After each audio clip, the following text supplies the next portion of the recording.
திருப்பரங்குன்றம் தீபத்தூணில் தீபம் ஏற்ற வேண்டும் என்ற விவகாரத்தில் தீர்ப்பு தந்த நீதிபதி அச்சுறுத்தப்பட்ட சம்பவம் போன்று 75 ஆண்டு வரலாற்றில் நடந்ததில்லை என கவர்னர் RN ரவி வேதனை தெரிவித்துள்ளார்.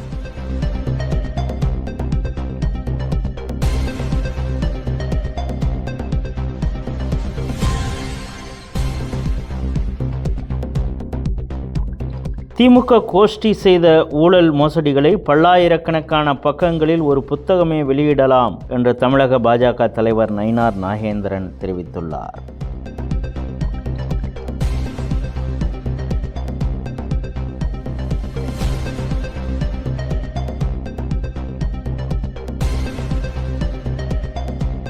ஆசிரியர்களை அடக்கி அச்சுறுத்தி அவர்களின் உரிமைகளை நசுக்கும் திமுக அரசின் செயல்பாடுகள் தமிழக கல்வி வரலாற்றில் ஒரு கருப்பு புள்ளி என தமிழக பாஜக முன்னாள் தலைவர் அண்ணாமலை தெரிவித்துள்ளார்.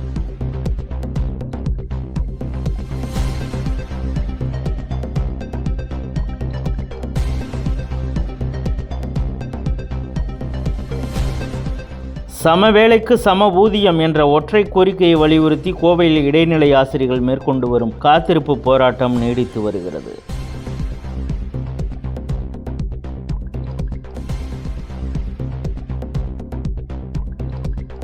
முன்னாள் பிரதமர் நேருவின் நம்பிக்கைகள் மற்றும் கொள்கைகளுக்கு 100% ஆதரவு அளிக்க முடியாது என்று காங்கிரஸ் MP சசி தரூர் தெரிவித்துள்ளது சர்ச்சையாகியுள்ளது.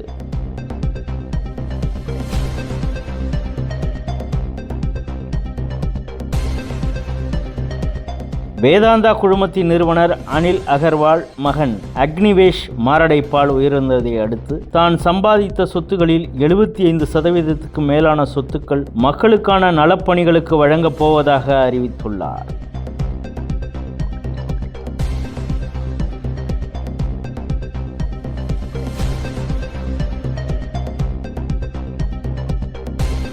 தெற்காசிய நாடுகளில் அமைதி திரும்ப இந்தியாவின் தலையீடு முக்கியம் என்ற இலங்கை MPயும் முன்னாள் அதிபர் மஹிந்த ராஜபக்சேவின் மகனுமான நமல் ராஜபக்சே தெரிவித்துள்ளார்.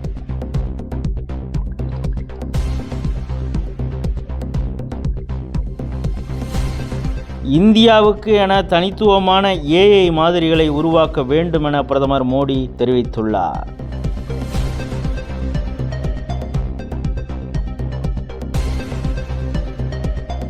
வங்கதேசத்தில் இந்து இளைஞர் எரித்து கொல்லப்பட்ட வழக்கில் முக்கிய குற்றவாளியான யாசின் அராஃபத் கைது செய்யப்பட்டான்.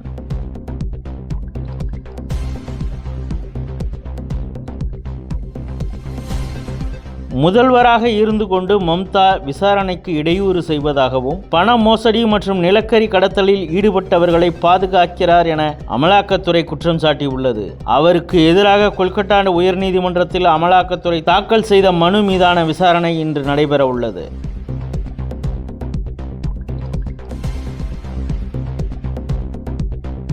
வங்கதேச மாணவர் அமைப்பின் தலைவர் ஓஸ்மான் ஹாதி கொலைக்கும் இந்தியாவுக்கும் எந்தவித தொடர்பும் இல்லை என்று அந்நாட்டின் முன்னாள் பிரதமர் ஷேக் ஹசீனா விளக்கம் அளித்துள்ளார்.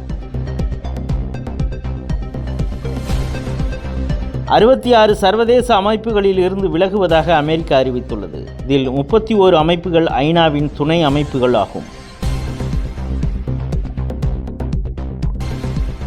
சர்வதேச அமைப்புகளில் இருந்து அமெரிக்கா விலகியதற்கு ஐநா பொதுச் செயலாளர் ஆண்டோனியோ குட்டரேஸ் கவலை தெரிவித்தார்.